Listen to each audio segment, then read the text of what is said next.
Good morning children, welcome back to my channel study with Neha ma'am. आज हम पढ़ने वाले हैं रुचिरा थर्ड का चैप्टर नंबर 3 डिजी भारतम। आज हम इस चैप्टर का हिंदी अनुवाद पढ़ेंगे।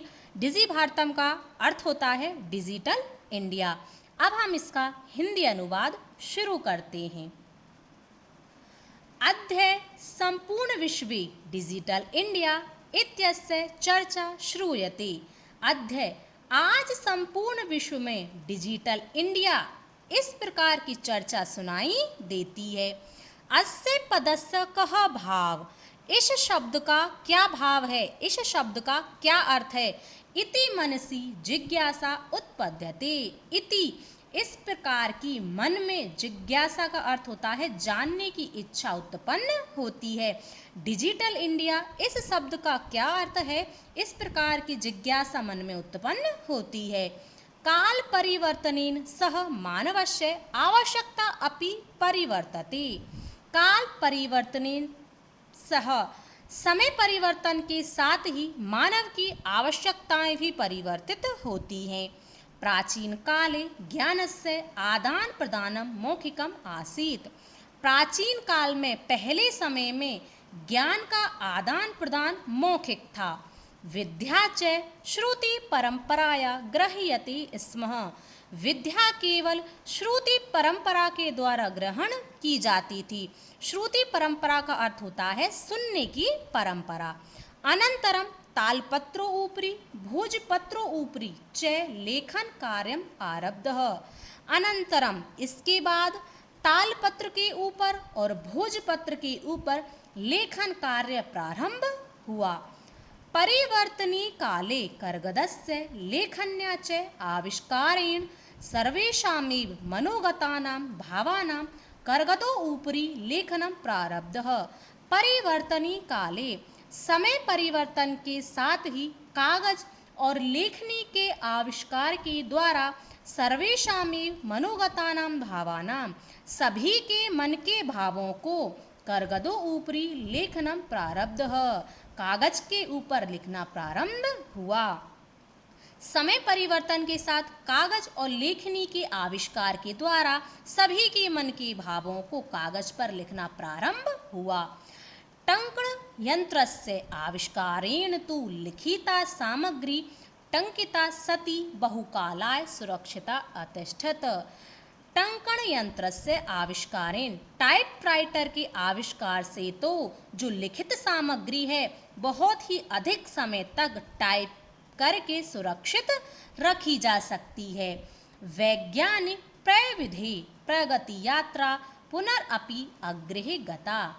वैज्ञानिक प्रविधि के द्वारा प्रगति की यात्रा उन्नति की यात्रा पुनरअपि अग्रे गता और भी आगे गई है। अद्य सर्वाणि कार्याणि संगणक नामकेन यंत्रेण साधितानि भवन्ति। अद्य आज सर्वाणि कार्याणि सभी कार्य कंप्यूटर नामक यंत्र के द्वारा साधितानि भवन्ति साधित किए जाते हैं। आज सभी कार्य कंप्यूटर नामक यंत्र से ही किए जाते हैं।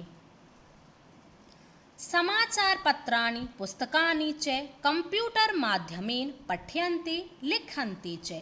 समाचार पत्र और किताबें कंप्यूटर के माध्यम से ही पढ़ी जाती हैं और लिखी जाती हैं। कर्गदो उद्योगे वृक्षाणाम उपयोगेन वृक्षा कर्तयन्ते स्म। कागज के उद्योग में वृक्षों के उपयोग के कारण वृक्षों की कटाई की जाती थी। परम संगणकस्य अधिकाधिक प्रयोगेन वृक्षाणां कर्तने न्यूनता भविष्यति। परंतु कंप्यूटर के अधिक से अधिक प्रयोग के कारण वृक्षों की कटाई में कमी आएगी इति विश्वासः, ऐसा विश्वास है। अनेन पर्यावरण सुरक्षाया दिशि महान उपकारः भविष्यति। अनेन यह पर्यावरण की सुरक्षा की दिशा में महान उपकारो भविष्यति, महान उपकार होगा। अधुना आपणे वस्तु क्रयार्थम रूप्यकाणाम अनिवार्यता न अस्ति। अधुना आज आपने वस्तु क्रयार्थम बाजार से वस्तु खरीदने के लिए रुपया का नाम अनिवार्यता ने अस्ति, रुपयों की अनिवार्यता नहीं है। डेबिट कार्ड, क्रेडिट कार्ड इत्यादि सर्वत्र रूप्यकाणां स्थानं गृहीतवन्तः। डेबिट कार्ड और क्रेडिट कार्ड ने रूप्यकाणां स्थानं गृहीतवन्तः, रुपयों का स्थान ग्रहण कर लिया है। वित्तकोशस्य च अपि सर्वाणि कार्याणि संगणकयंत्रेण संपाद्यते। वित्तकोशस्य बैंक में भी सभी कार्य आज कंप्यूटर से ही संपन्न किए जाते हैं। बहुविधा अनुप्रयोगः मुद्राहीनाय विनिमय सहायकः सन्ति।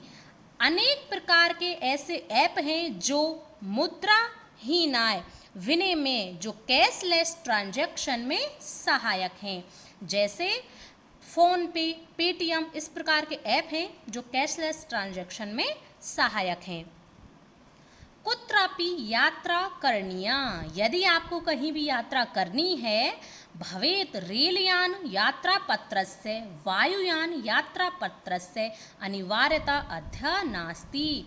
आज रेल के टिकट की और हवाई जहाज़ की टिकट की अनिवार्यता नहीं है, आज इनकी ज़रूरत नहीं है। सर्वाणि पत्राणि अस्माकं चलदूरभाषयंत्रे ईमेल इति स्थाने सुरक्षितानि भवन्ति। सर्वाणि पत्राणि, आज सभी पत्र, आज हमारे सभी डॉक्यूमेंट्स अस्माकं चलदूरभाषयंत्रे, हमारे फ़ोन में ईमेल नामक स्थान पर सुरक्षित होते हैं। यानी संदर्शः वयं सौकार्येण यात्रायाः आनंदं ग्रहीम। हम सभी इनको दिखा करके सरलता से यात्रा का आनंद ग्रहण कर सकते हैं। चिकित्सालये अपि उपचारार्थं रूप्यकाणाम् आवश्यकता अद्य न अनुभूयते। चिकित्सालय अपि, आज हॉस्पिटल में भी उपचार के लिए रुपयों की आवश्यकता महसूस नहीं होती है। सर्वत्र कार्ड माध्यमेन ई बैंक माध्यमेन शुल्कं प्रदातुं शक्यते। आज सभी जगह पर कार्ड के माध्यम से और ई बैंक के माध्यम से फीस जमा की जाती है। तत्दिनं न अति दूरं यदा वयं हस्ते एकमात्रं चलदूरभाषयंत्रम् आदाय सर्वाणि कार्याणि साधयितुं समर्थः भविष्यामः। तत्दिन ने अति दूरम, वह दिन अब दूर नहीं है, यदा, जब, वयम हस्ते, हमारे हाथ में, एकमात्रम चलदूरभाष यंत्रम आदाय, जब हम अपने एक हाथ में केवल एक फ़ोन को लेकर ही सर्वाणि कार्याणि, सभी कार्यों को साधयितुं समर्थ भविष्याम, सभी कार्यों को करने में समर्थ होंगे। यानी कि अब वह दिन दूर नहीं है जब हमारे हाथ में केवल एक फ़ोन होगा और हम उसी फ़ोन से सभी कार्य करने में समर्थ होंगे। वस्त्रपुटके रूप्यकाणाम् आवश्यकता ने भविष्यति। आज पॉकेट में रुपयों की कोई आवश्यकता नहीं है और ना ही रुपयों की आवश्यकता हमको भविष्य में होगी। पासबुक, चेकबुक इत्यादि आवश्यकता ने भविष्यति, और पासबुक और चेकबुक की भी कोई आवश्यकता भविष्य में नहीं होगी। पठनार्थम पुस्तकानां समाचार पत्राणाम अनिवार्यता समाप्त प्रायः भविष्यति। पढ़ने के लिए पुस्तकों की और समाचार पत्रों की अनिवार्यता समाप्त प्रायः भविष्यति, लगभग समाप्त हो जाएगी। समाप्त प्रायः का अर्थ होता है लगभग। पढ़ने के लिए पुस्तकों की और समाचार पत्रों की अनिवार्यता भी लगभग समाप्त हो जाएगी। लेखन अर्थम अभ्यास पुस्तिकाया करगदस्य वा, और लिखने के लिए अभ्यास पुस्तिका की और कागज की भी अनिवार्यता समाप्त लगभग हो ही जाएगी। नूतन ज्ञान अन्वेषणाय शब्दकोशस्य अपि आवश्यकता न भविष्यति। नए ज्ञान की खोज के लिए शब्दकोश की भी कोई आवश्यकता नहीं होगी। शब्दकोश का अर्थ होता है डिक्शनरी। यदि आपको कुछ नई चीज़ खोजनी है तो आपको कोई भी डिक्शनरी की आवश्यकता नहीं होगी। अपरिचित मार्गस्य ज्ञानार्थम मार्गदर्शकस्य मानचित्रस्य आवश्यकताया अनुभूति अपि न भविष्यति। अपरिचित मार्गस्य ज्ञानार्थम, अपरिचित रास्ते पर जाने के लिए, अनजान रास्ते पर जाने के लिए आपको रास्ते ढूंढने के लिए मानचित्र की भी आवश्यकता नहीं होगी। एतत् सर्वम् एकेनैव यंत्रेण कर्तुं शक्यते।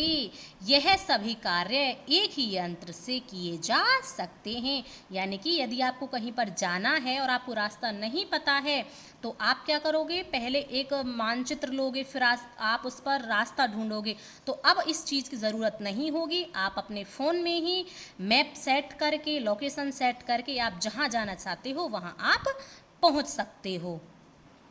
शाक आदि क्रियार्थम फल क्रियार्थम विश्राम गृहेषु कक्षम सुनिश्चितं कर्तुं चिकित्सालये शुल्कं प्रदातुं विद्यालये महाविद्यालये च अपि शुल्कं प्रदातुं किं बहुना दानम् अपि दातुं चलदूरभाषयंत्रमेव अलम्। शाक आदि क्रियार्थम सब्जियां खरीदने के लिए, फल खरीदने के लिए और होटलों में रूम बुक करने के लिए, हॉस्पिटलों में फीस जमा करने के लिए, स्कूल और महाविद्यालय का अर्थ होता है कॉलेज, स्कूल और कॉलेजों की फीस जमा करने के लिए, दान देने के लिए भी केवल आपका एक फ़ोन ही काफ़ी है। डिजी भारतम इति अस्य दिशि वयं भारतीयाः द्रुतगत्या अग्रे सरामः। डिजिटल इंडिया अस्याम दिशि, इस दिशा की ओर वयं भारतीय, हम सभी भारतीय द्रुत गत्या अग्रे सरामः, तेज गति से आगे बढ़ रहे हैं। अर्थात डिजिटल इंडिया की तरफ हम सभी भारतीय तेज गति से आगे बढ़ रहे हैं। यह था आपका चैप्टर 3 का हिंदी अनुवाद। मैंने आपको बहुत ही अच्छे से करा दिया है। एक बार दो बार इसका रिवीजन कर लेना, आपको बहुत ही अच्छे से समझ आ जाएगा। वीडियो अच्छा लगा हो तो लाइक करें, शेयर करें और चैनल को सब्सक्राइब अवश्य कर लें। अब हम मिलेंगे नेक्स्ट वीडियो में, तब तक के लिए धन्यवाद।